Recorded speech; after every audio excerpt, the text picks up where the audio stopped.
好，那各位女士、各位先生非常欢迎大家来参加罗家伦国际汉学讲座的系列演讲。那我们今天非常荣幸请到胡司德教授他是英国国家学术院的院士，以及这个英国剑桥大学的东亚系的这个教授。那这一次的胡教授的系列演讲是关于这整个早期中国的自然世界文化跟政治的生态。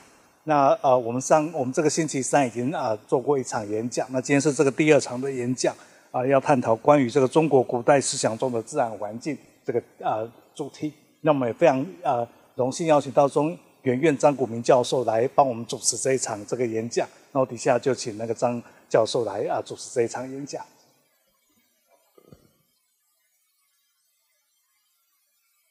And thank you all for being here. My name is Kevin Chan. I work at Academia Sinica. It's my great honor to chair Professor Sterckx' lecture today. Professor Roel Sterckx has the prestigious Joseph Needham Professorship of Chinese History, Science and Civilization at Cambridge, at the University of Cambridge. He did his PhD at Cambridge and received it in 1997. He was appointed to the chair of Chinese in 2007 and have served as a faculty co-chair and head of the Department of East Asian Studies. And he is a trustee of the Needham Research Institute and a fellow of Clare College. And he was elected to the British Academy in 2013. And he has published many books, and I imagine they have been introduced last time. So I'll just be brief with my introduction and head the podium to Professor Sterckx. And the title of his talk today is Natural Environments in Early Chinese Thought. Please. 谢谢。Good morning. Thank you all for coming again. Today I would like to talk to you about natural environments and natural environments in ancient China. But today's talk is not going to be an account, of what natural environments in ancient China looked like. But I'm going to focus on a bit of methodology. I'm going to focus on how we as historians, or how we as historians who read early Chinese texts, who read early Chinese philosophical texts, how we can use these texts in order to get closer at an understanding of what natural environment meant, at the time in ancient China. And I do this for several reasons, but the most important reason is, of course, that you all know that environmental history, 环境史, right, in the last few years has become a very, very thriving discipline. And it is a very thriving discipline, not simply in Western scholarship, but also, of course, in Chinese scholarship. And if we just have a look at a number of titles of books that have been published in recent years in Chinese and in other languages, you can see that there has been an increasing number of publications in China and in the West that focus on ecological and environmental virtues of the Chinese philosophical tradition. Now, these studies, what are they trying to do? They're trying to find, or they're trying to locate the origins of a Chinese environmental consciousness deeply embedded in its past. They often take on the form of selective passages or exemplary anecdotes from philosophical texts, and these are then put together in a narrative on historical attitudes towards natural environments and or the contemporary relevance of such past traditions. Now, it's quite interesting if you look at the stories from early China, from ancient China, that pop up very often in these works. They're very familiar to you. Of course, Mengzi's Niushan story, right? So the Ox Mountain story is one of them. Zhuangzi's Zhu Zhile, right? The happiness of the fish anecdote from the Zhuangzi is another one. Another statement, another theme that is brought up in many of these works is this idea that the Junzi, or the Confucian gentleman, Yuan, right, that he keeps a distance from the kitchen, he keeps a distance from the place where animals are being slaughtered. And it even goes as far that you have animal rightists who quote the famous story of King Xuan of Qi, who in the Mengzi, as you may know, cancels the slaughter of a bull because he can't stand the sight of its frightened appearance. You know, it's a very famous story in the Mengzi. The fact that the same king orders the slaughter of a sheep instead tends to be overlooked. Right? Now, harmony and unity of man and nature is usually identified as the theme that typifies Ru, or Confucian and proto-Taoist attitudes. The frugal use of resources is very often linked to Mohism, right? Mojia. And the regulation of natural resources and the management of resources, sort of rings or sounds a little bit sort of legalist, right? Or fajia. Now, legalism is, of course, not an ideal term, but you get a sense, of the kind of the sort of intellectual divides there. Now, underlying the argument in most of these texts and most of these studies on environmental history that use Chinese philosophical texts, underlying their argument is the idea, or the contention, if you like, that Chinese philosophy, and sometimes by extension China's religious traditions, that they offer an alternative or a more desirable framework for the relationship between humans and the environment, on the grounds that it does not insist on the domination and the utilization of nature. Right? This is the Tianren He, right? I mean, any introduction to early Chinese philosophy you will have been exposed to, as this is obviously the term scholars of Chinese philosophy tend to highlight Tianren He as a sort of a fundamental paradigm. Now, the phrase Tianren He is not attested in any early Chinese text, right? But of course, it reflects this notion of perhaps, Ganying, right, which is a kind of mutual correspondence, and that is, of course, a concept that we know and that has been mentioned and explored, at some length by people such as the Han thinker Dong Zhongshu, about whom we talked in the last lecture. So these are some of the key words, that you sometimes then find in these typifications of Chinese philosophy, right? So Chinese philosophy, is, a philosophy that emphasizes organicism, right? Flux, the seamless continuity between human activity and the natural world, right? And this is accepted as a given, right? So water has become a root metaphor. It's an excellent book by Professor Sarah Allen that explores this. Landscapes have become cosmic. Our philosophical vocabulary emphasizes interrelatedness, connectivity, networks, complementarity, liquid boundaries, and I can go on. And these are, if you were to put together a word cloud of key terms, to kind of typify the contributions of early Chinese philosophy, towards environmental thinking, this is what we get. even historians of science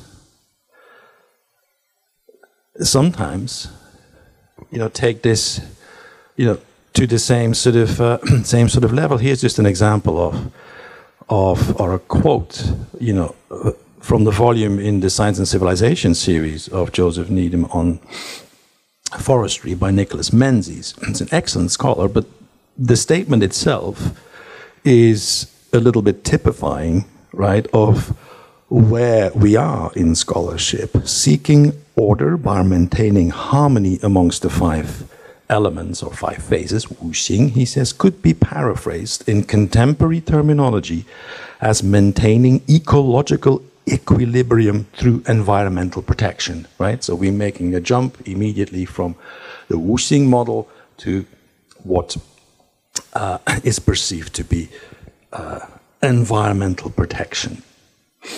Now, to be sure, and I don't want to be sort of overly critical here, there is, of course, truth in the notion that the early Chinese, at least in the world of ideas, conceived of the boundaries between natural and human worlds, with a degree of fluidity, right? In our last lecture, we've visited that in the case of the animal world. So nature, as opposed to, or as the opposite pole, rather, of culture, resonates very uncomfortably, right, with notions that this Chinese 自然, right, that which is of itself so, right? That's probably the more accurate reading of 自然, in its context of the time. Now, in his study on the semantics, on the meaning of this term 自然, Professor Christopher Harpsmeyer is very right to point out that questions posed by comparativists, such as, does Chinese have a concept of nature, that these types of questions are as problematic, of course, as asking a similar question of Greek, Latin, or English. Now, I would argue, and I would propose, that discussions of nature should never be reduced to a philological or a philosophical discussion of so-called key terms, of so-called conceptual schemes as they appear in mostly philosophical texts. Perceptions of the natural world must equally be situated in the lived world of the people in our sources. So, what I propose we reflect on is, the proposition that I have, that the image of Chinese philosophy as a somehow holistic alternative to the objectification or the commodification of nature, that merits a little bit of counterbalancing, that we should actually, think a little bit more as to whether that is the right way of using our early Chinese texts. Because, of course, our early Chinese texts are equally replete, equally full with passages that emphasize nature's disjuncture, or that present natural environments as a habitual sphere, that present nature as an accident, as whimsical, as unpredictable, as dangerous, as threatening. Now, that's not to say, and that's not what I would wish you infer from this, it's not to say that key or core concepts cannot be philosophically stimulating or offer a very creative platform for comparative work, but we must try and acknowledge that such reductionist exercises rarely shed light on the experience of those who lived, who worked, and who survived in the environments of the time. We're going back to this, we discussed this a little bit on Wednesday, right? Sort of subject, object as one of those paradigms, and here we're, in a sense, back to the similar issue. Okay, so that's one characterization of early Chinese thought, as we find it in the literature, the Tianren He Yi paradigm. Now, against this kind of idealized and this kind of eco-friendly Chinese past, there are some scholars who hold up the environmental horrors of communist and reform era China, where the language of harmony and organic coexistence gives way to limitless conquest and exploitation. And here you have a quote, by Judith Shapiro in her very stimulating book, Mao's War Against Nature. But it offers a very interesting hypothesis, right? The hypothesis offered in this book is that the abuse of people and the abuse of nature are often interrelated. Now, leaving the intrinsic value of that theory aside, the idea that one can invoke a so-called harmonious Chinese past or a harmony-centered Chinese past to condemn spiraling environmental degradation in the modern age is based, in my view, on a fallacy that runs twofold. First, it risks glossing over, or I suppose neglecting subtleties in the present. In present, for example, the rise of grassroots green movements, right, in China today, as there are. And secondly, it leads to an oversimplified presentation of traditional Chinese views on the natural world. And so the passage you have in front of you here on the slide in Chinese, I'll go through it in translation for those amongst you, who do not have Chinese. The contrast, she says, between the militarist or the militarized Maoist approach towards the conquest of nature and traditional Chinese values of harmony and sustainability is sharp, she says. In traditional China, and we're still with the quote here, there were at least 3 major schools of thought about how humankind should behave in nature, right? A Taoist tradition that tended towards accommodating or accommodation to nature's way, a Buddhist tradition of reverence for all living beings, and a Confucian tradition that actively sought to manage, utilize, and control nature. And then she says, of these 3, the anthropocentric Confucian tradition, which leans towards the mastery of nature, has by far been the most dominant. While Confucianism has many principles prescribing what amounts to wise use of natural resources, its emphasis is on the regulation and ordering of the non-human environment for the good of human society. The Mao-era effort to conquer nature can thus be understood, right, that's your zhisui, right, can thus be understood as an extreme form of philosophical and behavioral tendency that has roots in traditional Confucian culture. So I hope you can see, what thought exercise is happening here, right? So it's a very inspiring book, but what actually is happening here is, we see the role of traditional Chinese philosophy, right, presented, as one in which Confucianism is, quote-unquote, anthropocentric. Buddhism, I think the term is used, is biocentric, right? Taoism is ecosystem-centric or ecocentric. And Shapiro concludes that none of these traditions advocates human mastery and reconfiguration of the natural world to the degree that the Communist Party in Mao's time attempted, much less a war against it.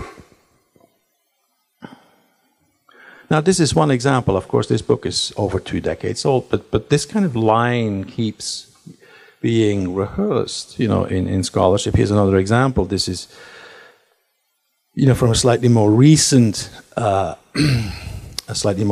paper, by Lee and David here, right, where you get this same. This is about animals and animal rights. Right, and at one point, the argument is here that China or the country is not culturally inclined to animal cruelty, and then you have the same kind of let's run through the traditions very quickly. Taoism stands for the idea of species equality.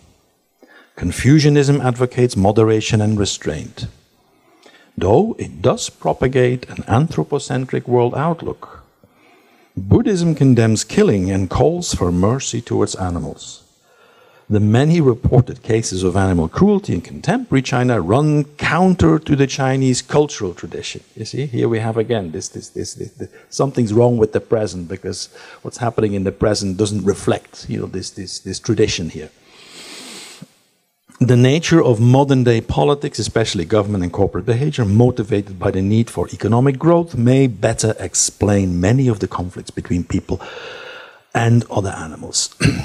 So, the good philosophers are no longer there, right? And that explains, why in, the contemporary world, we do see feats of whatever, the abuse of nature and the abuse of animals in this case. And here, of course, a similar fallacy is at work, because the prism of time should not really permit us to overlook the scale in which nature has been subject to human intervention throughout Chinese history. A wonderful book, recent book by Brian Lander at Brown University, The King's Harvest, elaborates this, with eloquent detail for the pre-imperial and the imperial period. Another scholar at Boston, Robert Weller, anthropologist, offers a very welcome correction, reminding us that the rice paddy, right, I'll just give you one example, the rice paddy is in essence a man-made environment.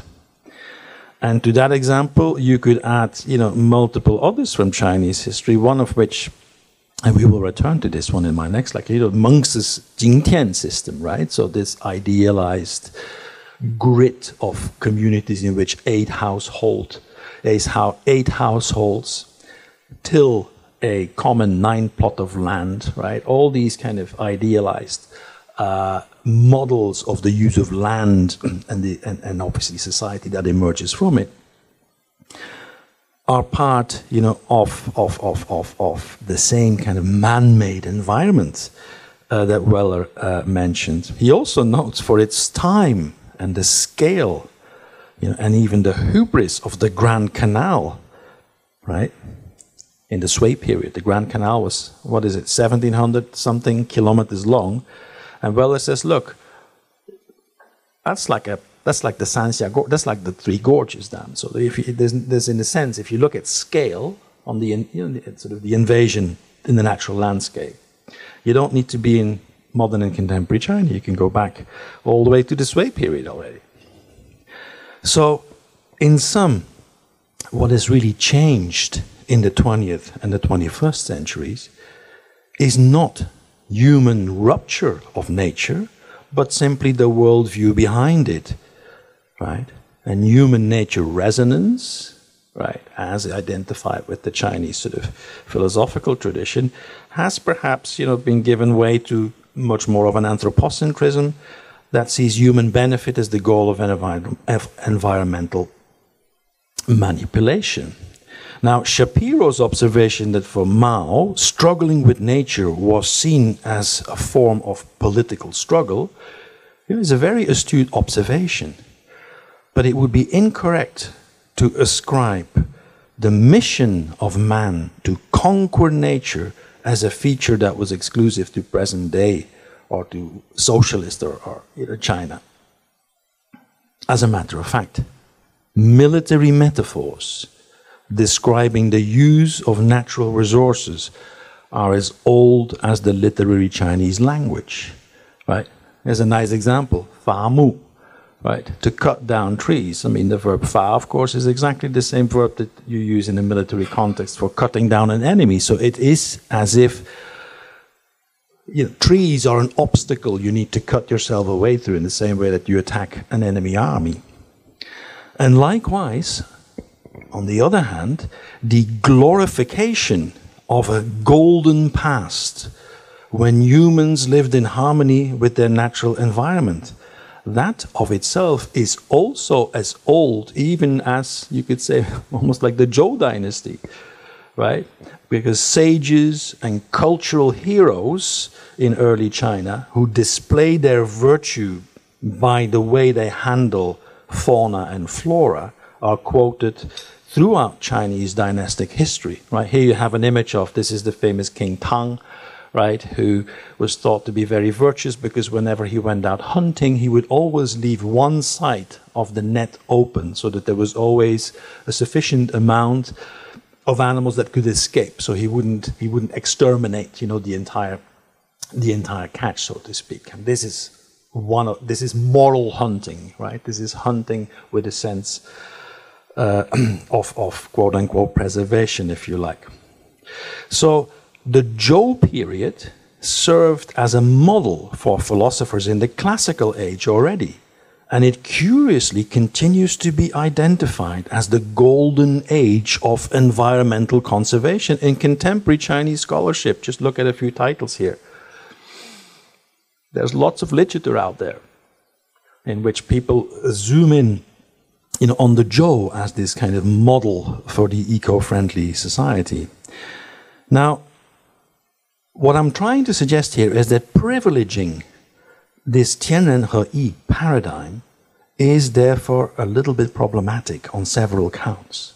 First of all, philosophical texts only offer a narrow window, of course, on lived experience. I mean, that is an obvious point. But secondly, and more importantly, most information in early Chinese sources is prescriptive, it's ideological.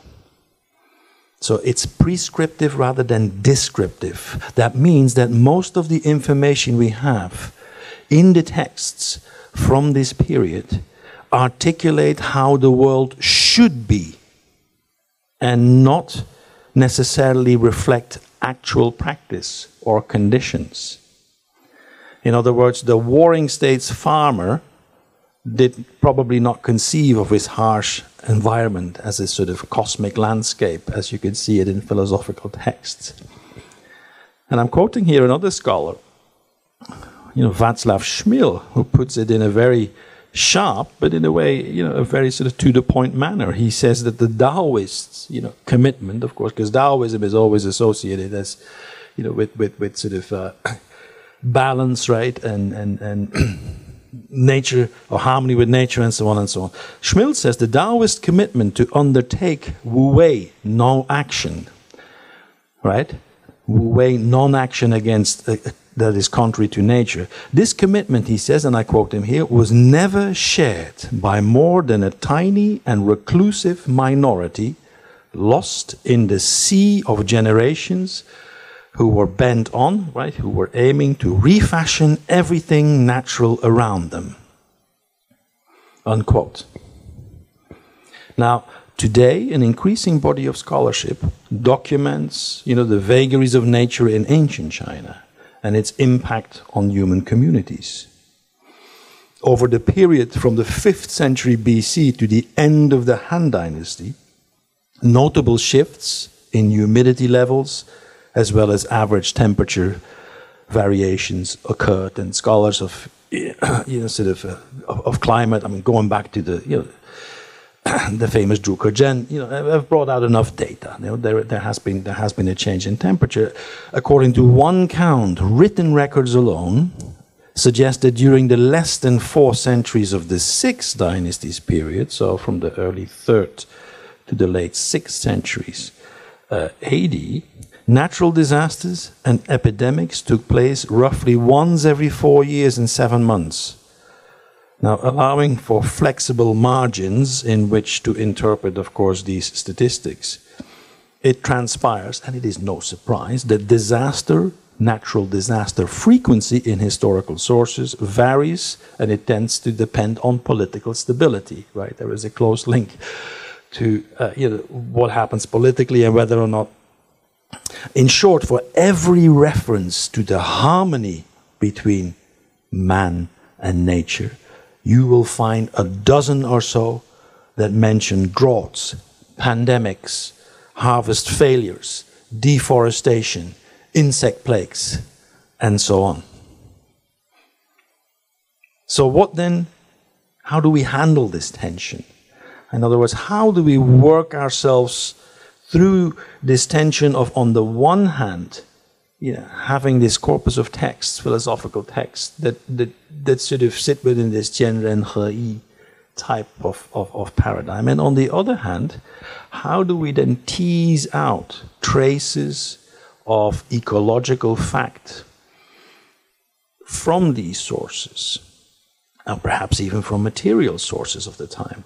Because neither of these sources is very easily linked to actual behavior or to practices that we can date to a specific time and a specific place, right? Modern historians or even late imperial historians, you swim in an ocean of data, when we work on pre-imperial China and early imperial China, of course, we do have large gaps in the data that we have.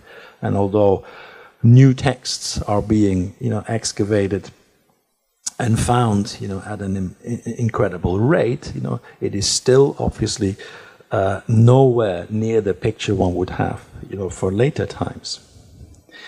Now, Professor Heiner Rotz, whose, book you see quoted on the slide here, Professor Heiner Rotz at one point sort of made the argument that philosophical empathy towards human nature, continuity, in other words, this kind of positive attitudes towards the continuity between human and nature.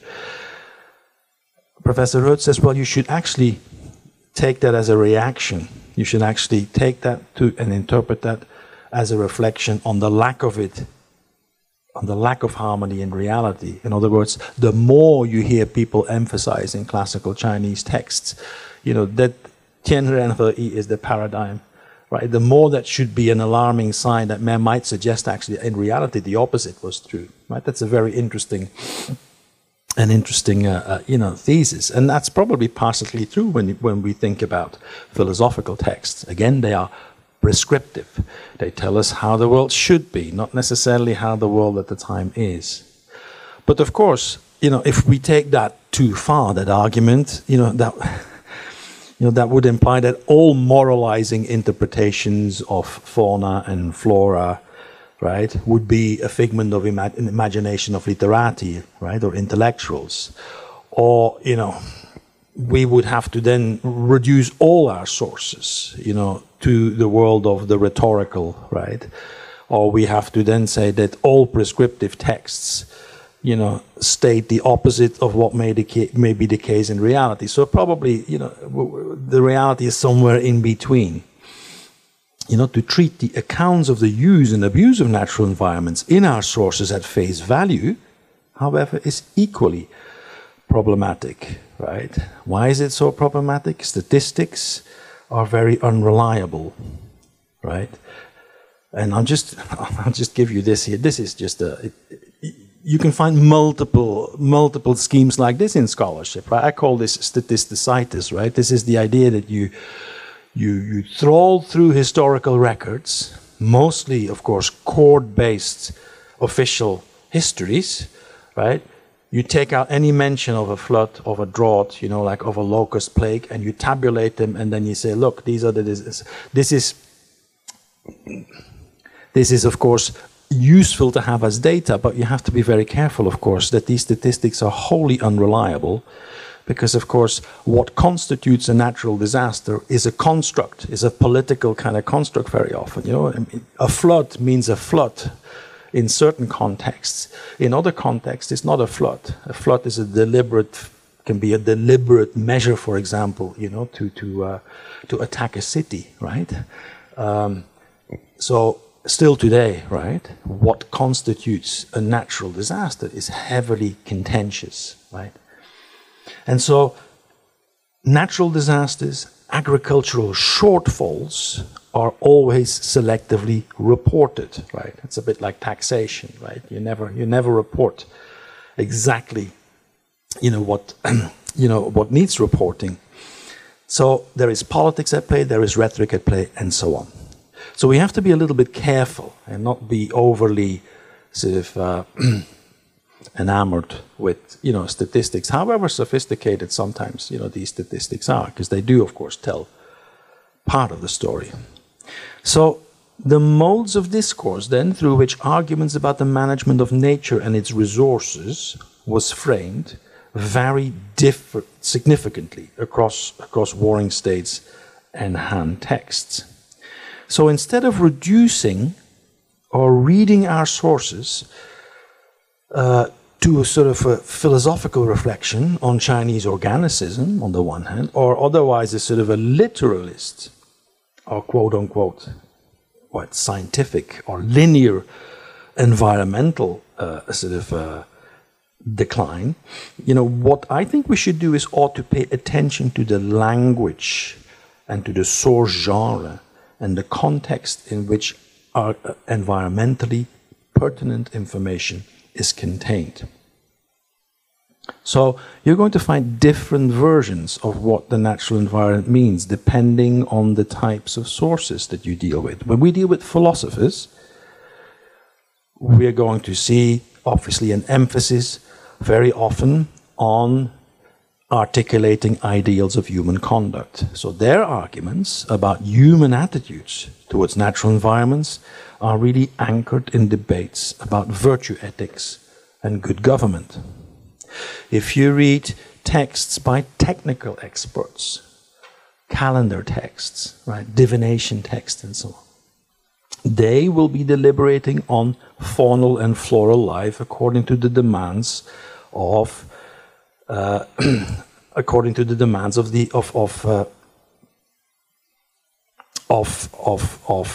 agricultural economy, right? They design administrative systems, they design flow charts to ensure the national revenues reach, the court timely, that harvests are predicted, that harvests are accounted for, and in sufficient quantities.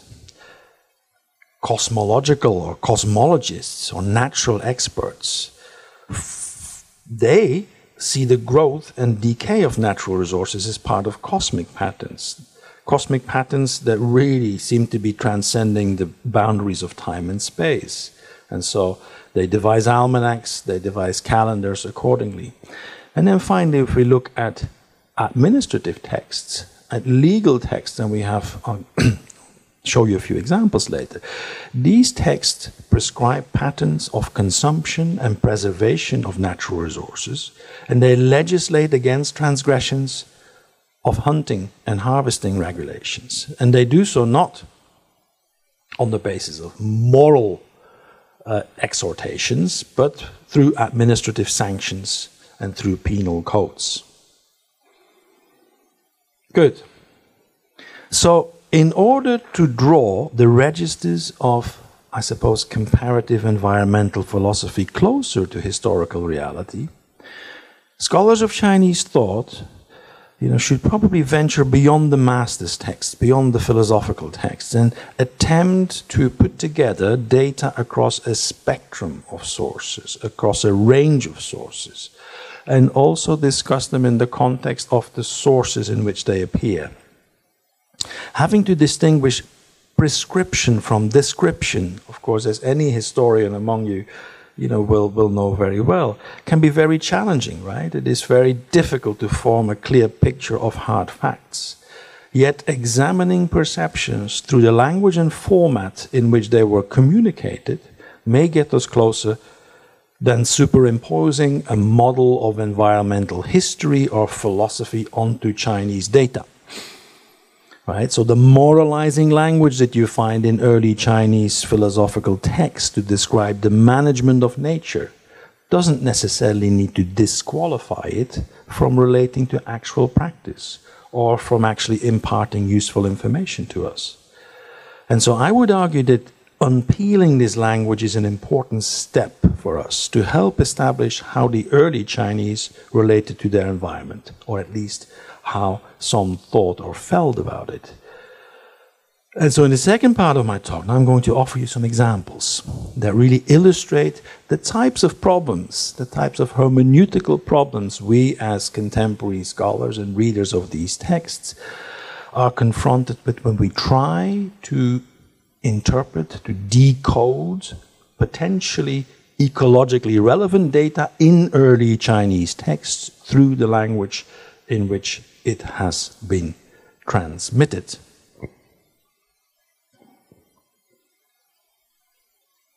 I'm going to have a sip of this very clean water. Good. Now, a first challenge is that early Chinese texts very rarely use a naturalist vocabulary to describe the workings of the natural world itself. What I mean by this is not so much that the natural world merely gets discussed through metaphor or analogy. Look, that is a feature that is not exclusive to ancient China. But rather what I mean is that biological processes and ecological patterns are not infrequently formulated in a language that draws on moral and ritual schemes. Now, a good example of this occurs in so-called calendrical texts, in calendars, right? So-called texts known as monthly ordinances or yueling.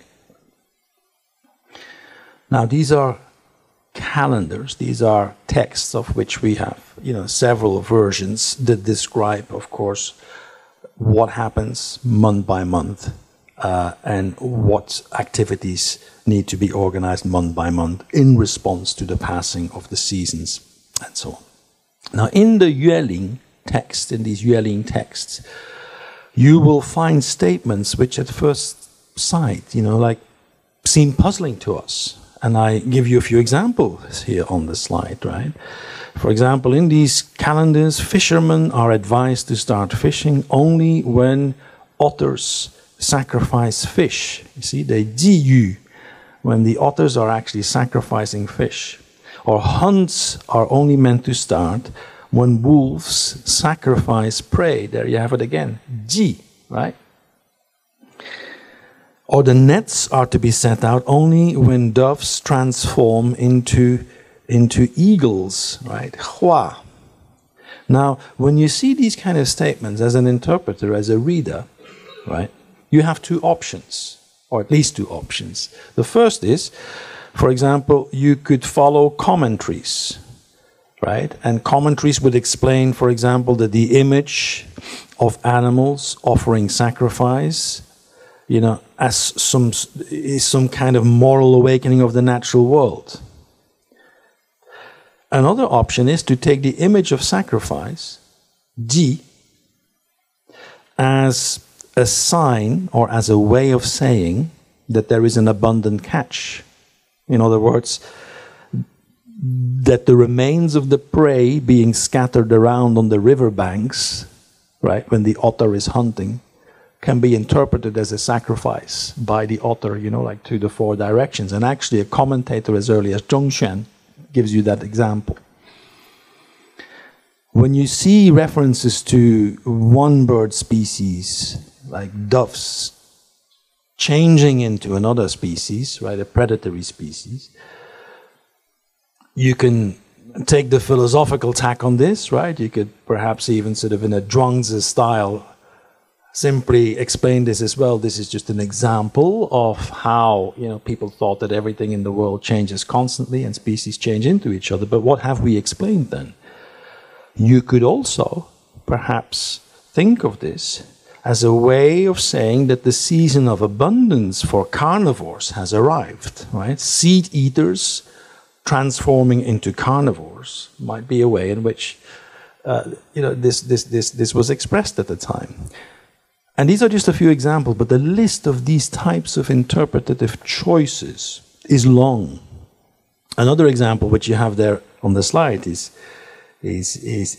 tiger and wolf attacks, right? These hulang bao, right? Which are frequently stock expressions for a natural disaster or a calamity, right? And therefore you could justifiably take these either as no more as a metaphor on many occasions, but at the same time you could also opt to take the frequency of such expressions to reflect the condition of the tiger and wolf population, or even relate it to scenes of tiger hunts and combat prevalent in art of the time, right, going back to the Han Dynasty.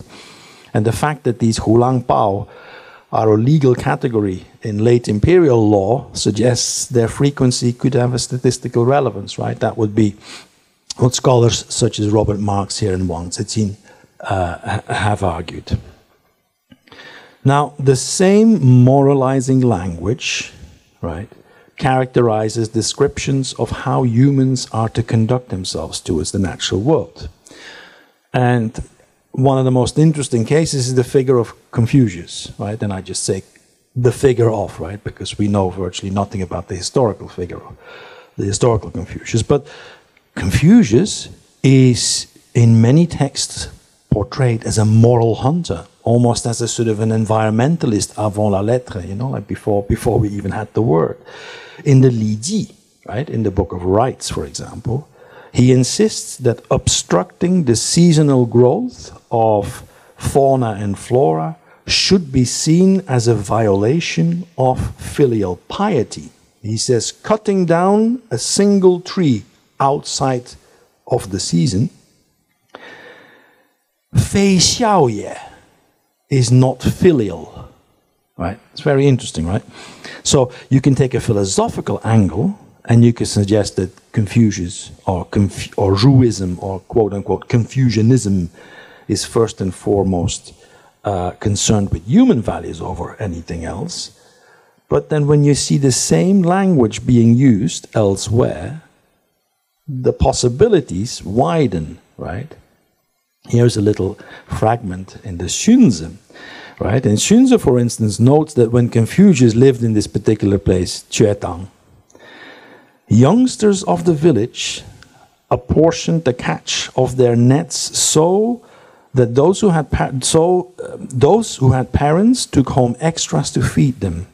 His sense of filial and fraternal concern, in other words, this is Confucius' sense of filial and fraternal concern, had transformed the people there, right? Difficult statement, right? Could be read in multiple ways, but let me try one on you. The idea is, perhaps, that what we might call overfishing is essentially seen by the Confucius figure here as catching more than you can use to feed your parents and the elderly, and therefore that would be fei xiao, right? So the same reasoning you could apply to cutting trees, right? What was one of the major uses of wood amongst elites in early China, apart from building? It was coffins, right? Burying the dead in wooden coffins. There are long discussions about frugal burial, right, in Warring States philosophical texts, right? So, if you say, as of course our ritual texts do, cutting trees out of season is fei xiao, well, maybe, right?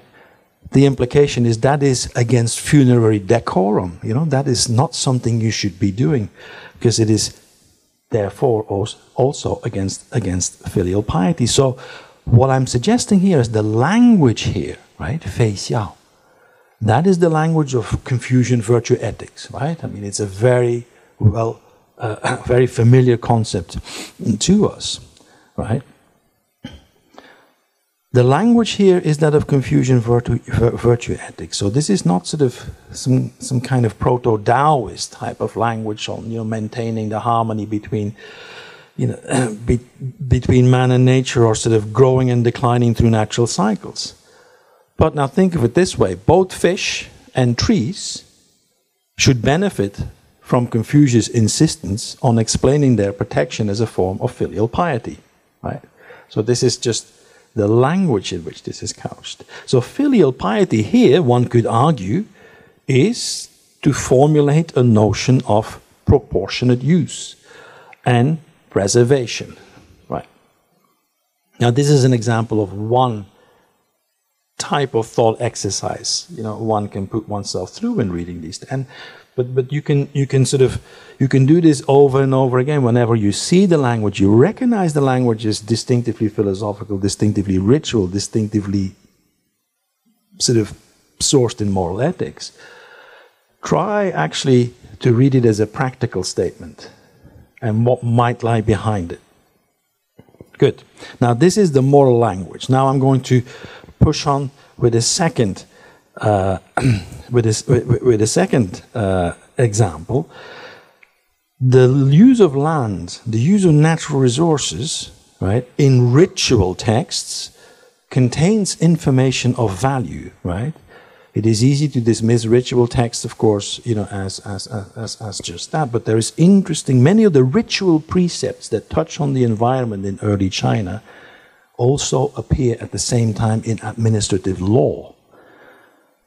And there they operate as practical regulations, incurring fines, punishments when infringed, right? So we have several legal codes, right, that have been excavated from tombs over the past few decades, and you have 3 examples here on the slide, right? 水滸地, Longgang, Zhangjiashan, right? So the 水滸地would be the Qin period legal codes, and then the Zhangjiashan are the 186 BC. So they are codes dating to the Han, but actually there's a remarkable continuity between these texts. Now, if you read these texts, right, there are very strict or very clearly articulated regulations there about how you manage the natural environment, and it's almost identical as what you find in some ritual texts. You have regulations on hunting, on damming rivers, on trespassing in parks, on storing harvests in granaries, counting livestock, harvesting and planting of trees.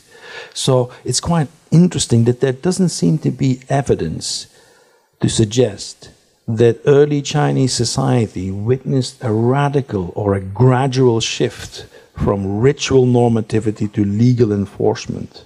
So ritual, I suppose, precept and administrative law are coexisting, side by side. And this again suggests that the moralizing language in which some of our data are formulated should not be dismissed out of hand. And I'll give you another example here. Xunzi, at one point, makes a very interesting statement. He says that the ancient kings of antiquity would never throw poisons in rivers and catch aquatic animals prematurely. Right? That is a statement in the Xunzi. Now, it's very easy to dismiss that as a sort of moralizing rhetoric, right? The ancients were doing things much better than us in Xunzi's time. But interestingly, when it then transpires that fishing with poisonous bait or toxic plants is also prohibited in Qin legal statutes on agriculture, then this may be evidence that damming water with wood and rocks and catching fish with stunning bait was widely practiced, right? It's still practiced today, right? These are some of the plants that you can use. Fishing with poisonous bait, basically, is well attested. Like also in Chinese historical sources. The point is that you use plants that contain a substance called rotine. And then basically you stun the fish, the fish drift towards the surface, and then you just scoop them up. And even in the Song period, there are imperial edicts saying, well, you have to be very careful because people who eat the fish are poisoning themselves because you use too much of the poisonous bait.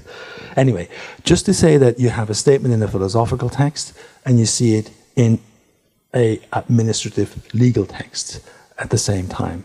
So it is significant, and we can use it. Now, these yueling, right, these monthly ordinances, are very interesting as a source, right? And they're being quoted regularly. In most of the titles that I've shown you earlier in the lecture, the yueling are almost sort of the most favorite source to talk about. I suppose management of natural environments. And even conservation and preservation. Now, yueling are prescriptive. In other words, all calendars are, right? A calendar doesn't say what you did yesterday. No, a calendar says how you should organize tomorrow, right? A calendar organizes your entire life. A calendar organizes your sense of time, right? That's why most universities hand out calendars to students, right? So students. Universe of time, like consists of 学期 and examination periods, right? It doesn't consist of months and weeks and days. But calendars are a very powerful tool to conceptually organize, of course, the way in which we think. Now, these yueling do exactly the same. They tell us in what season we should be doing what. And certain prescriptions in these yueling, they derive their authority mostly from the fact that they were allegedly put into practice by the ancient kings, right, by the sages of the past. But it is questionable whether the regulations on hunting, planting, harvesting, and agriculture that you see articulated in these yueling were a match for the climates and the environments in every region of the ruler's preserve or empire. And here's an example, right, of a yueling type text that has been found. This basically was promulgated by Wang Mang, right, in 5 AD, and it's preserved on a slab of a mud wall at a Han courier station near Dunhuang, and we'll revisit that site next week. This particular yueling raises doubts over whether such texts actually, were a match with actual climate and geographical circumstances. So in this text, you have many of the same seasonal prohibitions that you find in received versions of the yueling, right, regarding to when you can seek out nests, when you should kill or not kill pregnant animals, why you should not be harvesting eggs, why, you should not put your nets, in the rivers, during the seasons of growth, right? And so the information is very much reflecting the standard versions of the yueling, which we have, in our received sources, mostly in the Liji and then repeated in several sources, and Lu Shi Chuanjiu being another early version of it. But although there is evidence of fishing in the western provinces of the Han Empire, for the relatively arid climate surrounding Dunhuang, many of these regulations seem to be out of place. Right? This calendar doesn't seem to be very practical, so to speak, for people who were living out on the western boundaries of the Han Empire. Right? The goal, however, of exporting a calendar to the western outskirts of the empire may well have been to tell local officials how to manage regional resources. But it seems to me that such documents carried a much more important symbolic function. Namely, they were there and they were pasted on a mud wall here to legitimize Wang Mang's usurpation of power. So many of the yueling regulations are simply stock phrases associated with the sages. They refer to a sort of glorified, period of human nature harmony under the Duke of Zhou. And Wang Mang was probably inscribing himself into that glorified tradition, going back to the Zhou, right? He looked at the Zhou as an idealized, the ideal golden age. So rather than looking at these texts necessarily as, I suppose, texts that that tell you what to do and what not to do on a daily basis whilst you're managing your crops, like near Xuanquan in Dunhuang, we should probably see them as a symbol of investiture or political legitimation rather than a practical and an effective agro-ritual calendar. So here we have a case where we should be a little bit critical in using a text which at first sight seems to be, really interesting because it contains environmental content. But the context in which this text figures, should sort of offer us a little bit sort of a concern, or at least encourage us to be cautious. Think of it this way: a farmer. I don't know how many of you have experience, either personally or familiar with farming. Most farmers don't need a calendar to tell them when to seed, when to harvest. They certainly don't need a calendar that is issued by the court or by a government that tells you in this month you should be planting. As a matter of fact, when you go to a shop and you buy seeds on a seed packet, it will give you instructions, right? You say, well, you should put 2 seats or 3 seats, and this should be the spacing. Most people don't do this, right? It's 好像. You use it as a sort of as approximate guidance, right? So the farmer in the fields in Dunhuang probably, had no idea, first of all, where these texts were coming from, let alone that they were of any relevance, to to the world he was living in. But we shouldn't dismiss this information at the same time, because, of course, when we read these texts, it all hinges on what they're designed to do and intent. And, quite clearly there is intent in these texts to preserve and to conserve, but that doesn't necessarily mean environmental awareness. And this is sort of my point. It's an interpretive point, but I think it's important. Environmentally beneficial outcomes can be unintended. They can be a byproduct. The motivation behind tabooing access, for example, to forests or minerals in mountains may appear to be to protect them for the purpose of exploitation. But it is more likely, however, that access to natural resources was prohibited to ensure that revenues were controlled by the court.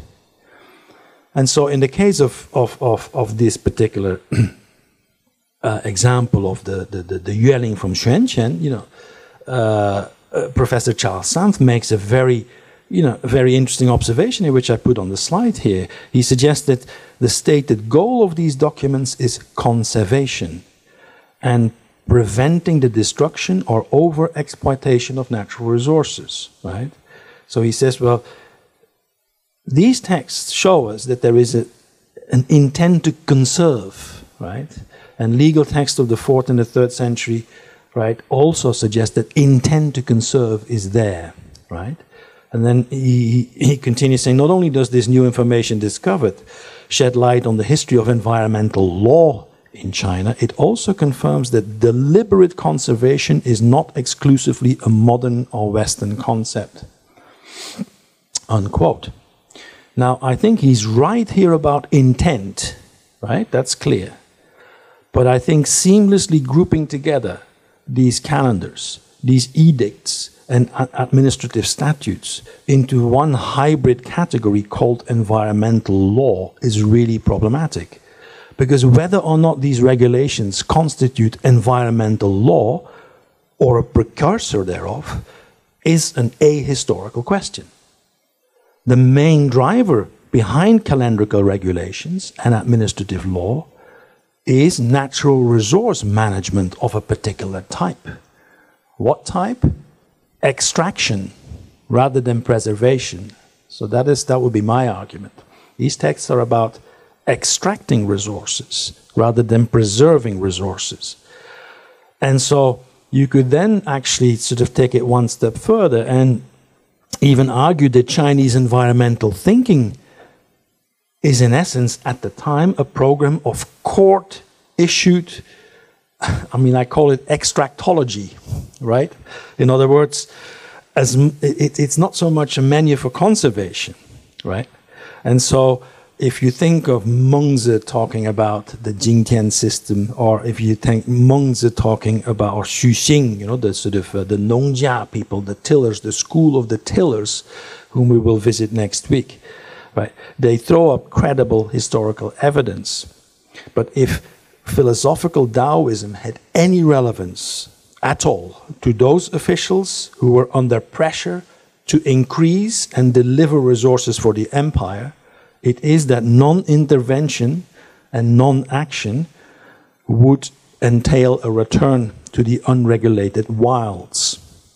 So if you read Zhuangzi, and you'll find Zhuangzi insists in several passages on the use of being useless, right? Yung zhi wu yung, right? So the use of being useless, and he uses the examples of trees, right? The trees, the ugly trees, with bent branches, right, are being spared, by the lumberjacks because, you can't make straight planks out of them, right? Now, so in essence, the axe of civilized society, doesn't touch them, right? And so what I'm trying to suggest here is, right, that if we evaluate quote-unquote environmental merits of yin-yang thinking, Wu-Xing paradigms, our question should not be whether correlative thought was conducive to environmental conservation, judged by our current standards, but rather whether Chinese farmers and folk at the time understood these models themselves and put them into practice. So, to claim that the natural world and its timing in our texts operates according to Wu-Xing, seasonality, that's one thing. I mean, you can make the claim, but it's a much more difficult thing altogether to assume that these kind of cosmologies had identical, if any, relevance to the shepherd near Dunhuang or the farmer in the fertile east of the Han Empire or the court ritualist in the capital, who probably, like Dong Zhongshu, remember, rarely left his study to even look around, in the natural world. Now, the Zhou, right, a text which will be familiar to many of you, is one of the most quoted sources in discussions on the management of nature in early China. Most scholars agree that the text, which is of course also known as the Zhouguan, that this text is an idealized description of the bureaucracy of the royal state, probably a text of handmaking. Now, the Zhou offers a model in which the entire world, and very explicitly the natural world, is almost subsumed, incorporated within human office. So it presents a model of government with dedicated officials in charge of ensuring the sustainable use of land, waters, and forests. You have a list on the slide here, just a few titles. I mean, there are so many officials in this text that deal with natural resources, right? A forester looking after forests, right? Tree logging, punishing the theft of wood, and so on. Forest inspectors, inspectors of rivers and marshlands. There are officers that gather taxes in the forms of horns and plumes. There are even officials in charge of tax collection of specific plants for the fabrication of textiles or the preparation of food at court. There are mountain masters, right? There are river patrollers, and so on and so on. So there is an officer, designated official, to manage every single aspect of the natural world in this idealized universe of the Zhou. Now, when we see that, when we see this information, or when we encounter it as historians, right, we can't dismiss this information in these task descriptions in the Zhou for these officials and simply say, well, it's a textual construct, right? It has no reality value. Why not? Because a significant number of these titles also appear in one form or another in other texts. But the Zhou, what it does is it codifies natural resources, but it does so with the intent to regulate permitted usage rather than facilitate preservation. So for me, the word preservation is an anathema, in that particular kind of context. It is about permitted use. To conclude that the royal state of Zhou managed its natural environment in the spirit of sort of qianren he yi would be totally inaccurate, in my view. And it's an argument that has been made. What is more revealing about the Zhou's environmental offices is that they operate in a ritual sphere as much as in an economic realm. Each of these officials doubles up also as a religious or a ritual specialist. So the officer who actually, patrols the rivers is also in charge of river sacrifices. The foresters oversee wood resources, but also wood supplies used in sacrifices. So the tasks of these officials are dictated by the sacrificial economy rather than by an ecological agenda.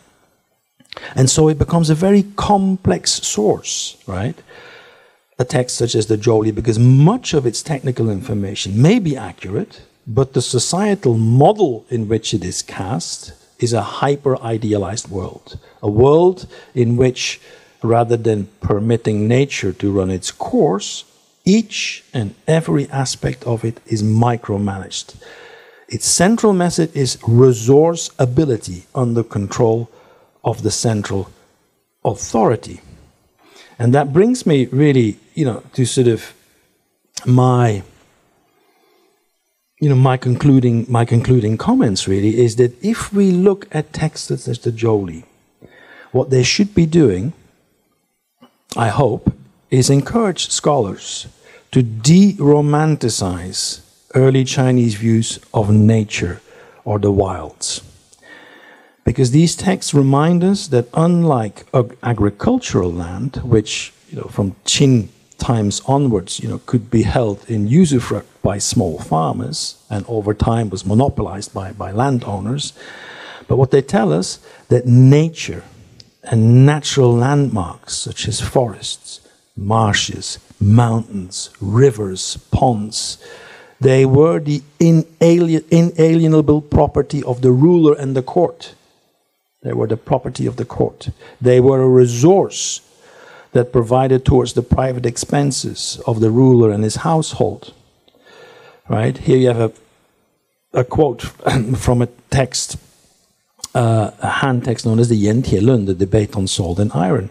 And it sums it up very clearly, right? Look what the text says. It says, in ancient times, the famous mountains and the great marshes were not given to be used for the exclusive benefit of subjects. The profits of the mountains and the seas and the products of broad marshlands were the stored wealth of heaven and earth, right? 天地之藏也, right? That was, and so all appropriately belongs to the privy treasurer.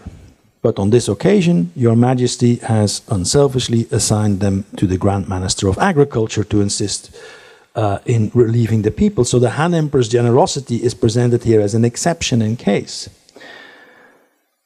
But what this tells us is the idea that the wilds ought to be linked to the treasury is not insignificant. It suggests that instead of interpreting references to natural landmarks as the ultimate other, as the pristine or the opposite realm, of culture, what they suggest is that early China's wilds were seen as a resource for the provision of wealth, goods, and, as in Europe indeed, entertainment, of the powerful and the well-off.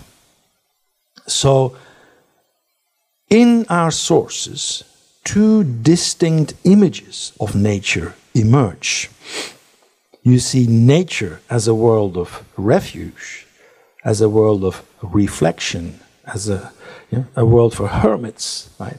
A world for contemplation, a world in which you remove yourself from society. Right? This is the kind of picture that you will be familiar with, through the Taoist text and so on and so on. And on the other hand, you see nature as the private backyard of those in power, as a commodified and an exploited sphere that belongs to the few and the privileged, as an exclusive asset that generates wealth through means other than agriculture or other than craft. And we don't need to go through it in detail. I'm just giving you one passage here from a text known as the Guanzi, which is a nice example of how every single bit of the natural world, even those parts which at first sight do not appear productive, must yield revenue, right? Even unproductive land and treeless mountains, right, should be taxed. Dry marshes and lands barren of grass and trees, or places that are overgrown with hedges and brambles, should be taxed. Marshlands, which cannot be entered, should be taxed. Foothills that have trees, that can be made into lumber should be taxed, right?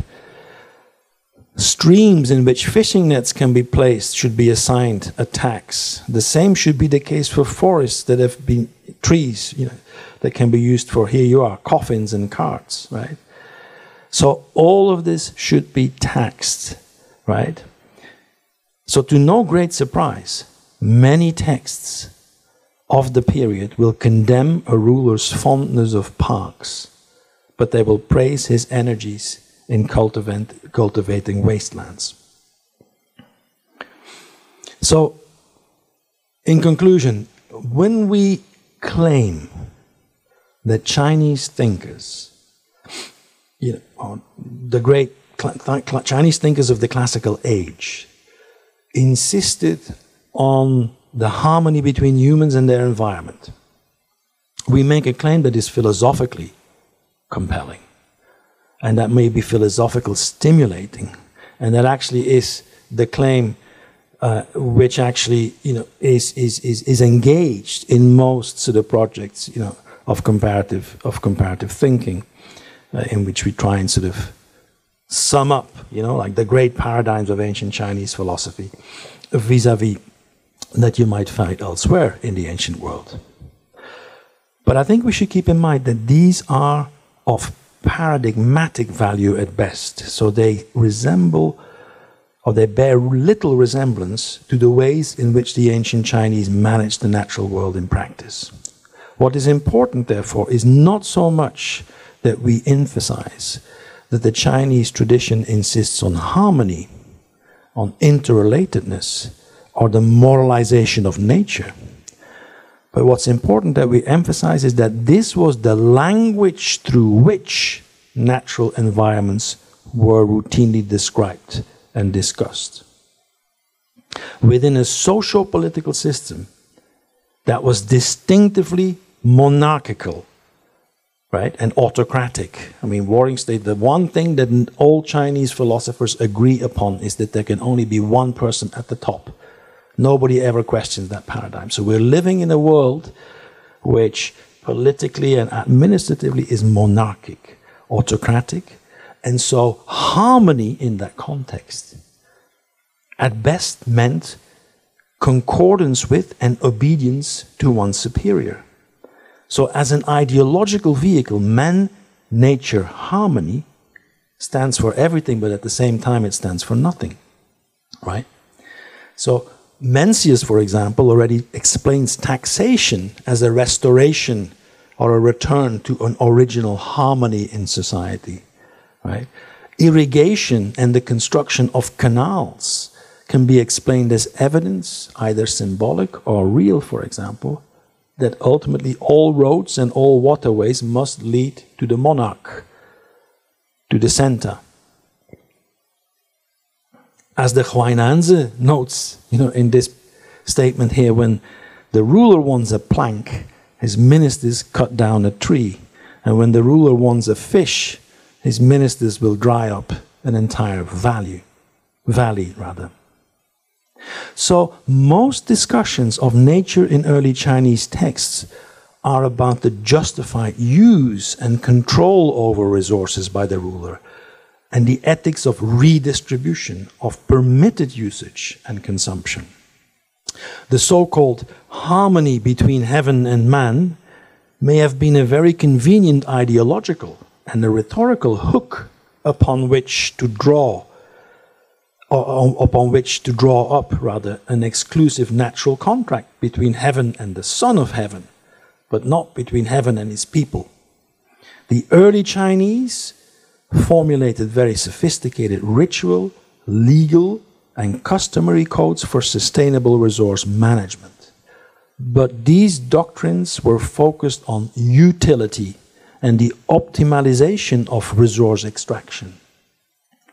Environmental taboos or prohibitions ensured that access to nature and its resources was reserved for the ruling class and their delegated local officials.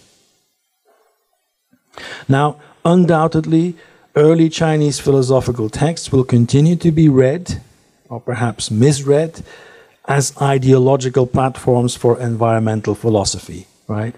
That slide I showed you in the beginning with all these titles, I predict in the next 20 years you're going to have several slides full of titles in a similar vein. Now, these texts can certainly contribute, of course, to environmental histories of China, right? And many will appear over the next few decades, no doubt.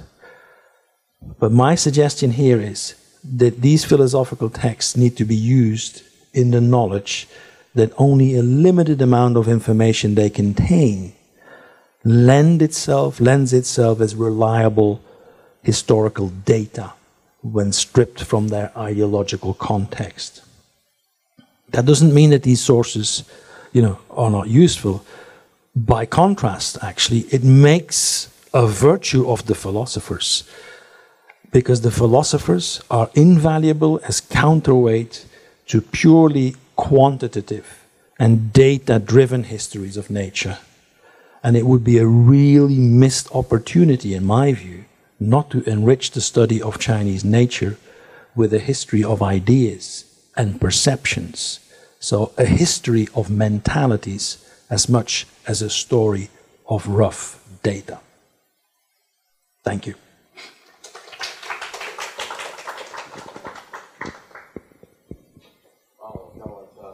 A very powerful talk that deconstructed the idea of 天人合一 in Chinese antiquity. And this would make a lot of scholars of ancient Chinese philosophy lose their jobs. Yeah, but so from Professor Sterckx, the talk, we can see that this aligns with his previous works on animals, agricultural foods, and in his previous works. I'll just open the floor and invite you all to ask questions. And you have your hands up.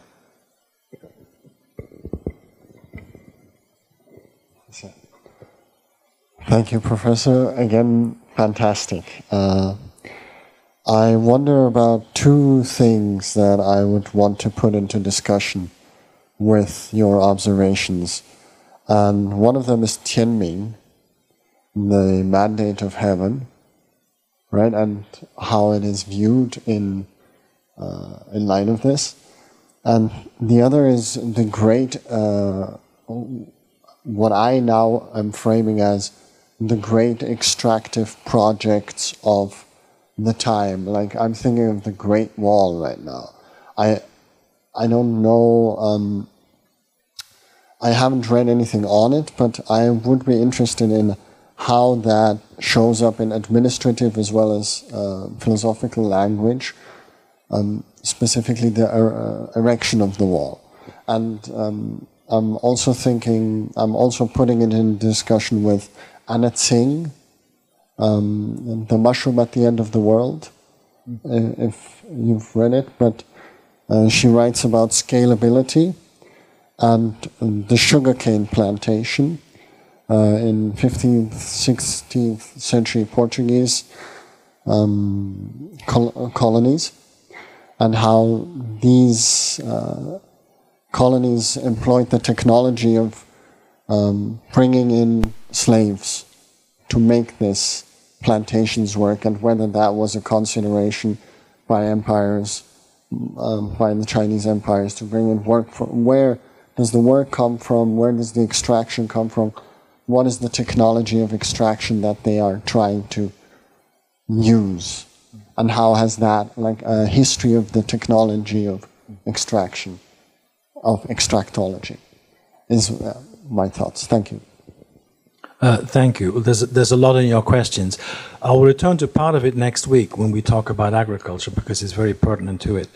I mean, walls are an interesting cultural phenomena, right? Because walls, by definition, aim to, partition the world, right? Either, you want to be inclusive, within one side of the wall, you want to be exclusive, right? And to be inclusive means to be exclusive, right? Because you can't have nay without Y.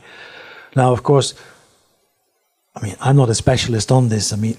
Books have been written on the Great Wall, but the Great Wall that we see right now in Padaling, right? This is not in the time we're talking about here, during the Warring States period. Each of the warring states had defensive walls, right? And when Qin Shi Huangdi, or during that period, started to obviously, quote unquote, build the Great Wall, what essentially was happening, they were connecting, various existing walls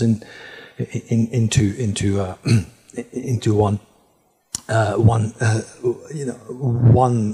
type of wall. I think what is in terms of the in terms of the perception, of the environments, that the wall has helped to create. And that already, you see in texts from the Warring States and the early imperial period, is that the world within the walls tends to be associated, of course, it's the world of the court. It's the world of quote-unquote sedentary agriculture. It's the world of civilization. It's the world where people are tied to the land, where people can be taxed, where people don't move around, so you can control the people. We'll say a little bit more about this next week. Whereas, of course, the world beyond the walls, the why, right, is the non-sedentary world. It's the world where animals and human beings live together. It's the world where everything moves, difficult to control, changing alliances, and so on and so on. It's also the world of the wilds, right? Tianming, of very little relevance in this particular discussion. I mean, it's a political concept, of course, like the mandate of heaven. This is, of course, I doubt, any of these concepts, were of any relevance, to, the people on the ground, so to speak, right? The mandate of heaven itself, of course, is an interesting concept which has always been linked, to the natural world, in that sense that it's, dynastic cycles, right, or tend to end, like at the time when heaven shows its discontent through disasters, floods, and of course, most dynastic cycles end up with peasant rebellions, right, which is the human response to natural disasters, famine, and so on and so on. So in that sense, it's sort of cyclically tied, to this idea of nature responding to, I suppose, the implosion, of the world, of human politics. If the emperor is the owner of nature, then it would suggest to me a kind of a mismanagement, right? Like, if I'm thinking about floods, the dams are not well constructed, or something. Yeah. But it's rarely explained in official court historiography, of course, that it is the result of mismanagement, right? I mean, the most important, I suppose, types of sources for us to look at is texts on omens. If you look at omens, right, and most dynastic history, starting from the Han Shu onwards, will have a section that deal with, sort of strange events, like in the empire and how it's been interpreted, right? And so an omen basically is just a natural phenomenon that happens somewhere and that is interpreted in political terms. So yes, when somebody brings a cow to the court that has its feet sticking out of its shoulders, it has to mean that the xia is taken over from the shang. It has to be an omen, that obviously the people in power will be overturned, right? A flood obviously has to be an omen for the pending decline, of a particular regime. But of course, what's in reality, it probably means that, it's the result of a particular mismanagement, or, sort of, and so in that way, it makes much more sense, to think about nature, human contingency, in the sense that, nature will send out signs, right, that have to be interpreted as be significant, for human society and politically significant. And the trick then is to explain it in such a way, of course, at the court, that it makes sense. The trick is not to explain whether a natural omen means A or B. The trick is to explain whether you should take a natural omen seriously or not, whether you should see through the consequences of it or not. Because whatever happens around us and whatever is strange, that's a question of interpretation. Other question? I have one. Go ahead. Chauvin, you go ahead. 好，我想Roel你今天又给了一个非常精彩的演讲啊，不过就是说，当然你在质疑就是说或是重新检视那个中国古代对于这种天人合一的看法，你认为是一种idealized 的那个natural view 吧，或是 view of nature。那可是我在想啊，就是说这种 prescriptive 跟 descriptive 是非 A 则 B 的问题吗？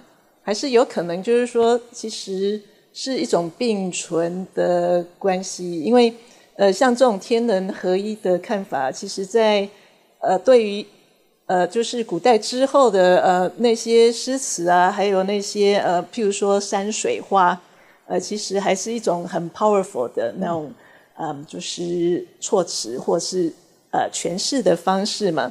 所以就是说是不是有没有可能就是说是一种并存的？对于某些人来说，这不只是一种 idealized 的看法，对他们而言呢，也涉及到就是说是他们对于现实世界的一种实际的 experience 啊。我不知道，就是说，我能够想到，就是说跟你对话的是那个，但我从医学的方面来看，那个《黄帝内经》你也非常熟悉嘛。那当然。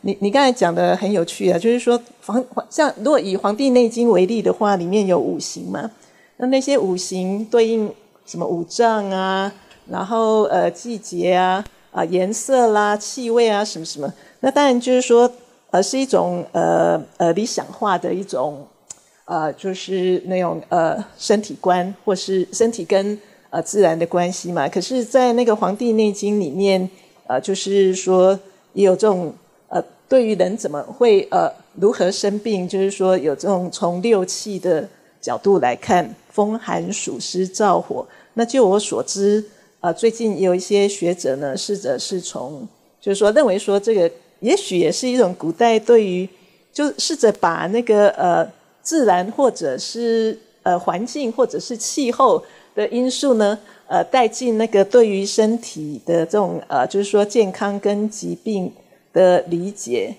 所以我这里我想说的说其实如果以《黄帝内经》为例，好像这里的这些术语，当然五行的话，那个Manfred Poker 是说它是那种 systematic correspondence 嘛，可是对于那种季节春夏秋冬的这种变化然后跟人的身心的关系的互动，好像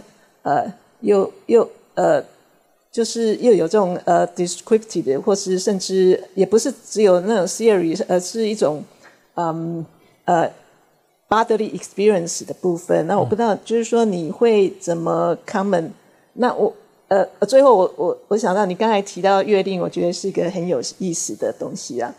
因为我不知道你知道我们台湾有所谓的农民历，那有时候我也会去买农民历来，虽然我也不见得 follow 里面的那些 instruction， 因为他会说每天有那个遗迹啊，然后那个 direction 你应该走哪个方向，那大概就是从古代流传下来。但我其实对于很多人而言呢，就是说农民历里面其实是有一些，就是它可能也是承袭古代那些月令或是通书的那些智慧嘛，但另外一方面我相信也许对某些人来说它是非常 practical and useful。 所以 in short 就是有没有可能这两个是那个而不是像你刚才在说的好像非 A 则 B 的这样就是一种状态，而是它其实在很多时候都是两个都是并存的情况。我不知道你怎么看这个问题。谢谢。谢谢。有一点非 A 则 B 这样的想法，有一点。为什么？因为我跟谁在对话，就是说 so I'm course the question is of course whether or not I'm being inconsistent, that there's a contradiction of course in on the one hand looking at models such as Wuxing, right, as a kind of ideological prescriptive kind of way of thinking, and on the other hand, of course, then overlooking, what could be the practical use of it, and Professor Chen, brings up the idea of Chinese medicine, right, in which quite clearly, this kind of thinking is very relevant, in texts such as the Huang Ti Neijing, and so on. So I have maybe 2 points to make. First of all, yes, I'm having a specific, in this particular talk or this particular paper, I'm having a specific argument, with a specific type of scholarship that uses, early Chinese texts to feed into a narrative, right? And it's fine, everybody can construct narratives and make arguments. But what I feel is obviously that what happens then is very often the context in which these sources, have come together are being overlooked, and we're making almost like slogan-esque comparisons. You have this kind of East versus West, right? So the Chinese tradition this, the Greek tradition this, and all of a sudden, people extrapolate these grand concepts, these grand paradigms, right, in order to make the comparison, right? And Tian and He and Yin Yang and Wu Xing are one of these. Now, I personally, I'm not sure I entirely understand what correlative thinking means and what Wu Xing thinking means. I think in this period, what seems to happen is that Wu Xing thinking as a model is used, to organize a disparate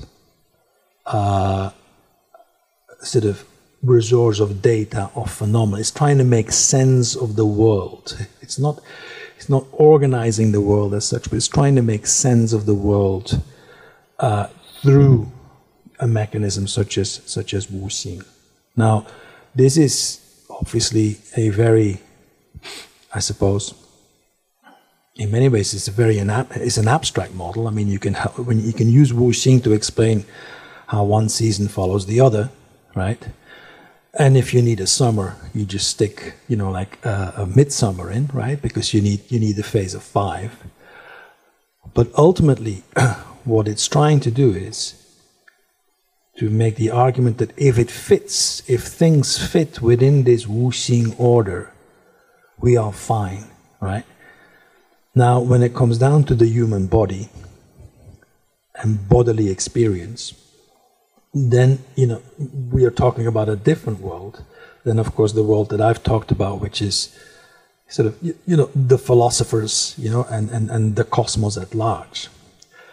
But still, right, the relevance of it is, in a way, largely theoretical, I think, when it comes down to human resources, to natural resources.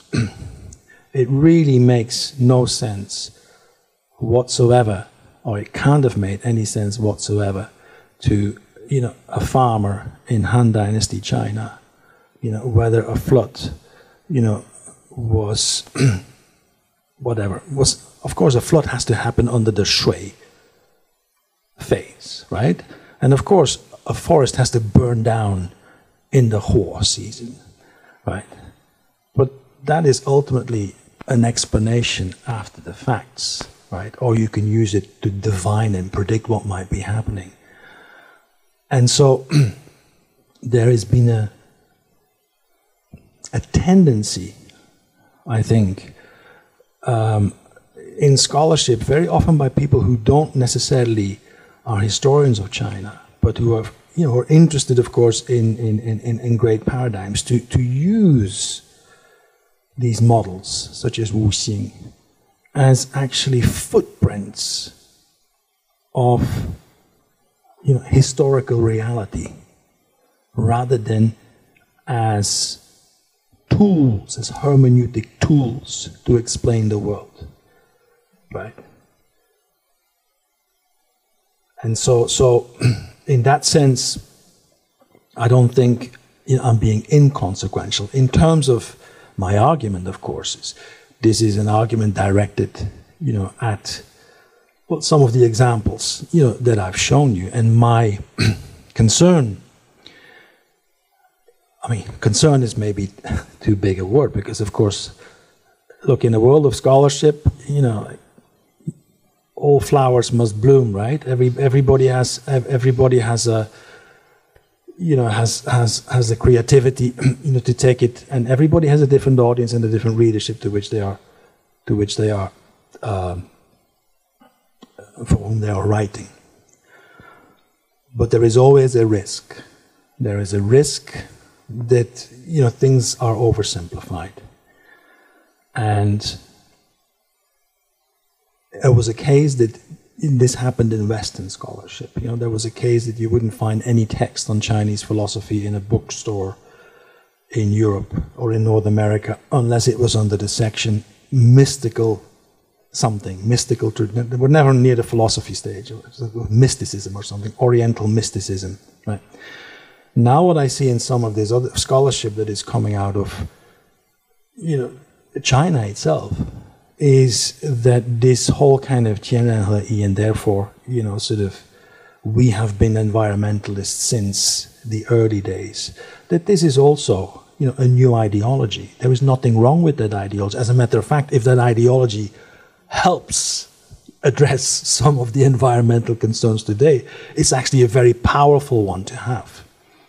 But we have to be careful as historians and not simply sort of assume that this is, you know, this is what is there, you know, in the sources.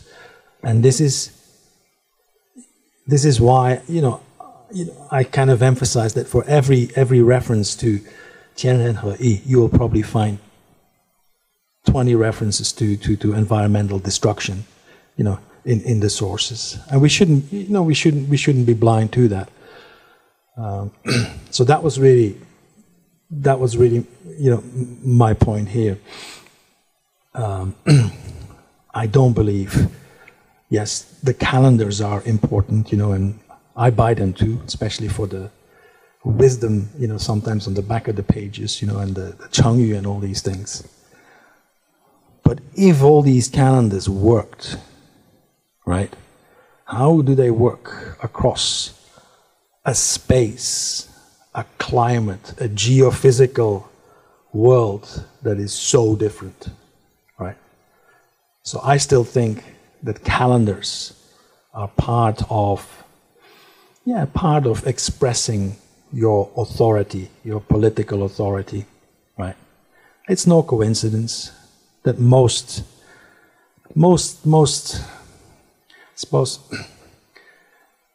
empires and most political systems, their most favorite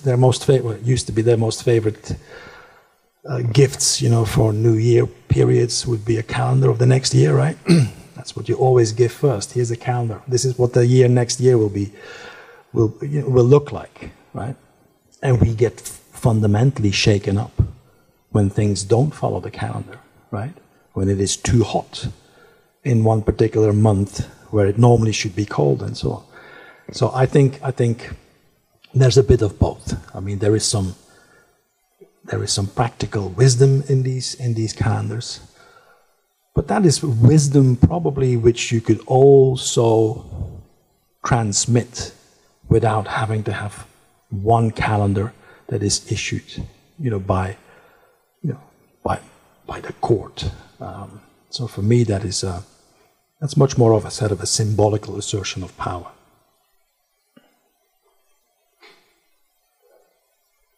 My question is this: we mentioned your former teacher Fu Peirong.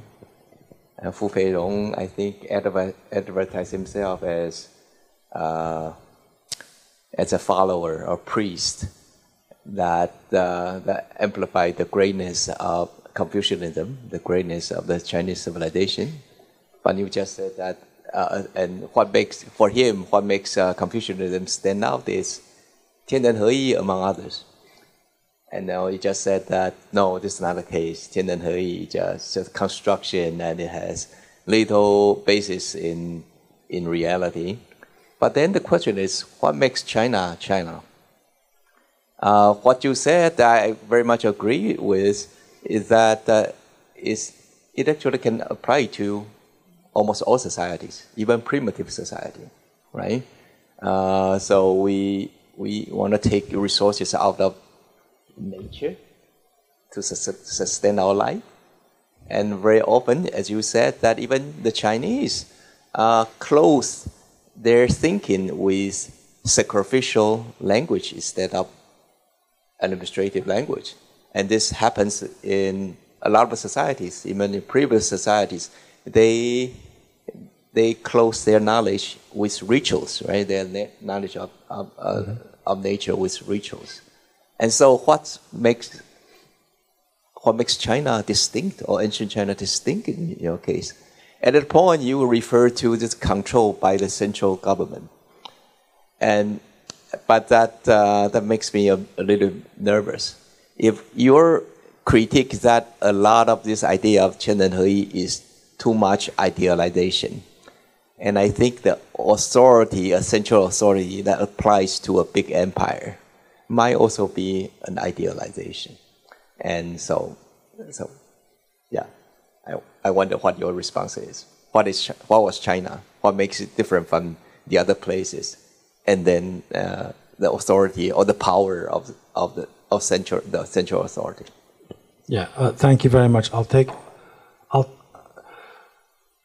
I mean, China is, your question is one which usually, I mean, sort of Western sinologists get asked that question, right? The distinctiveness of the Chinese tradition. And so, first of all, there is nothing, you could go both ways. You could say there's nothing distinct, about China. And you see many of these patterns, of course, ritualized attitudes toward nature, as you say, like in quote unquote, I don't know whether we still call them primitive societies these days, but I suppose non-textual societies. I think what makes China, in a sense, different, from other civilizations, is that there is an enormous written canon, right? There is a textual canon out there, which is extremely sophisticated and extremely rich. And that also lends itself then, to being used, right, to lend force of argument, to certain contemporary ideas, right? And that's a good thing. I mean, if you look in I suppose in Europe or in the European tradition, people still, use concepts such as democracy, imagining that the Greeks were democratic. The Greeks were. I mean, democracy, as a wonderful book by Paul Cartledge, says is as complex a concept, right? There's as many versions of democracy, right? As there have been times and places in which it's been claimed, to be a dominant ideology. And the same probably applies to this 天人合一. 天人合一, of course, look, as Professor Fu Peirong, would have, certainly taught me in my classes back at the time, I mean, as a social ethic, this is, of course, this is a social code which is, which is clearly there and insisting on interrelational harmony between individuals and the collective and society and so on. These are values in many ways also, which are not even distinctively Chinese, but they are, they are there, and they are in many ways obviously, very valuable. But, to then use these so-called paradigms and explain, sort of every single aspect of society, including, the management of the natural world, according to them, that's a little bit tricky. But I speak as a historian. I have no ideological sort of horse in this race. The only thing that I see is I pick up the next book on 古代中国环境史, right? And I see exactly the same sources being quoted over and over again, right? And the only thing that I'm trying to do is to sort of encourage people to be a little bit critical in sort of in understanding why people are using these sources and in what context they're using them. And that's the task of historians, whether you're a historian of China or a historian of ancient Greece, or that doesn't really, that's neither here or there. But I think in the current, I suppose, field of emergent environmental history, and in the important share that China has in that, also intellectually, that this is also something that we should throw into the mix. Otherwise, we are going to arrive again at these kind of oversimplistic kind of East versus West views of nature, and so on and so on. And that's really my only main motivation. And this particular kind of talk and particular kind of paper was obviously addressed at a specific audience. Well, in the hope, that that people might disagree with me, right? That's the whole exercise, is learning to agree to disagree with each other and then advance the debate.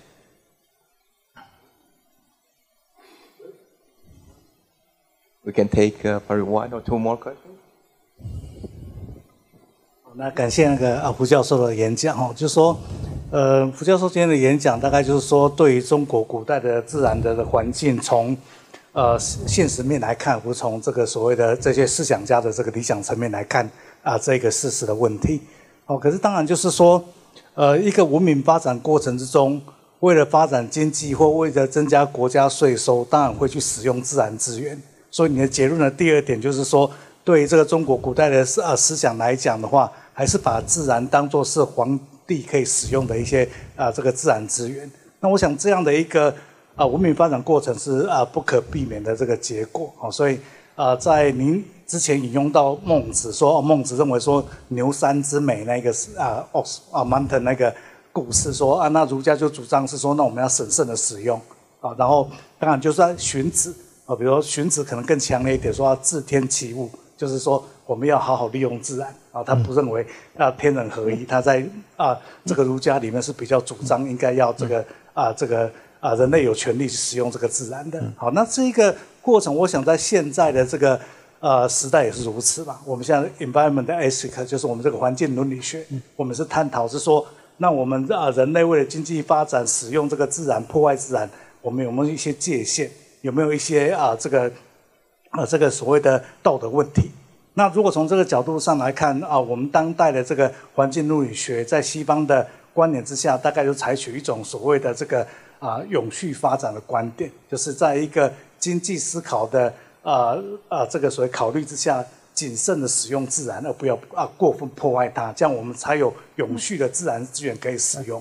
可是在这个意义之下的话，当然还是一种人类学中心主义的观点，是我们为了我们人类的利益然后去这个经济的使用这个自然资源。可是问题是说，在这一种考虑之下，我们并没有给这个自然自身的一个存在的地位或对它有充分的尊重。那这样的话，在人类的运用之下，自然资源还是走向枯竭。所以在这个意义之下，我们就发现说，那中国的这一个不管是儒家、道家或者这个佛教，从不杀生从跟自然合一，到是说我们那个亲亲人民，人民爱物，然后呢这个说这个大仁者以天地合其德就这种天人合一的想法。那这种想法事实上就表示说，中国的这种古代的环境思想带有一种所谓的非人类中心主义的一种观点。这种观点的目标是说，希望能够对自然做一种永续存在的一种道德尊重。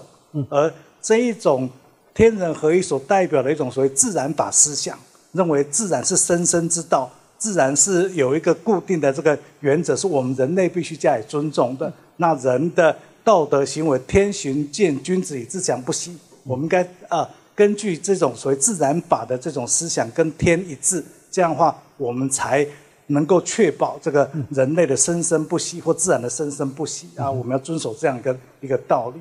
那如果从这个角度上来讲的话，那中国的这个传统的儒释道这三家的这个环境的这个思想，基本上都可以提供一种跟西方的这种所谓的环境保护的这种所谓的这个环境污染经济学这种经济的这个有效利用的这种想法的不同的一个思考方向，对于这个自然的永续存在提供一个思想的这个奠基的这个基础，有个 justification 能够做这个所谓道德的环境保护的这种道德基础的一种奠基。所以如果从这个角度上来看的话，中国古代这种所谓这个自然环境的这个思想似乎还是有它现代的意义，或者说有它重要性。不知道这一点这个胡教授怎么看？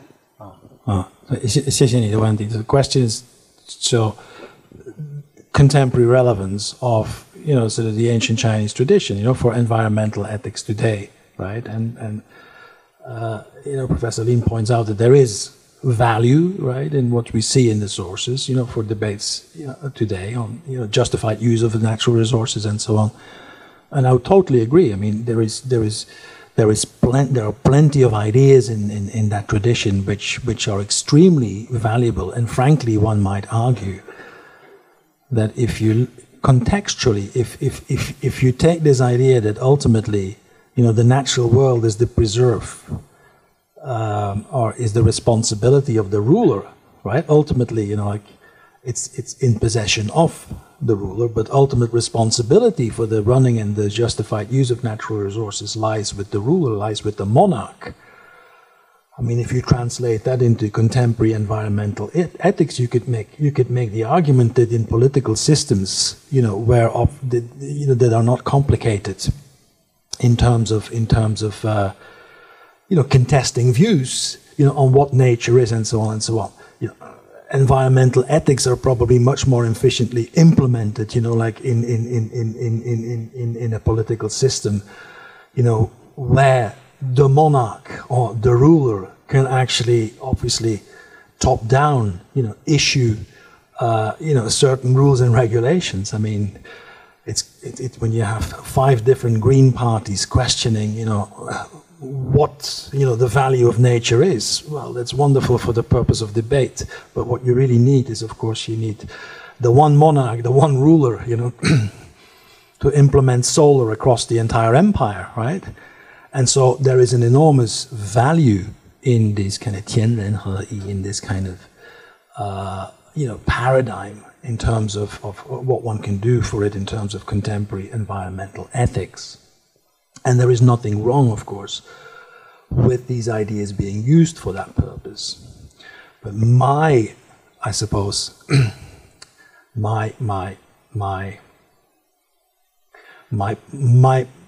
motivation was to also show a little bit of the other side. And that even when we explain, these doctrines such as 天人合一 as being, conducive to contemporary environmental ethics, in the time in which these concepts came together, they were more complex, right? So it's one historical reality does not detract from the philosophical value that some of these ideas have, as you can implement them, today, right? And that applies to the environment, that applies to family, that applies to issues such as social security and so on and so on. So you make a extremely valuable point. And thank you so much, Professor Sterckx, for your profound and provocative talk. And thank you all in the audience for your participation. And there is a third talk on when? Next Monday or Tuesday?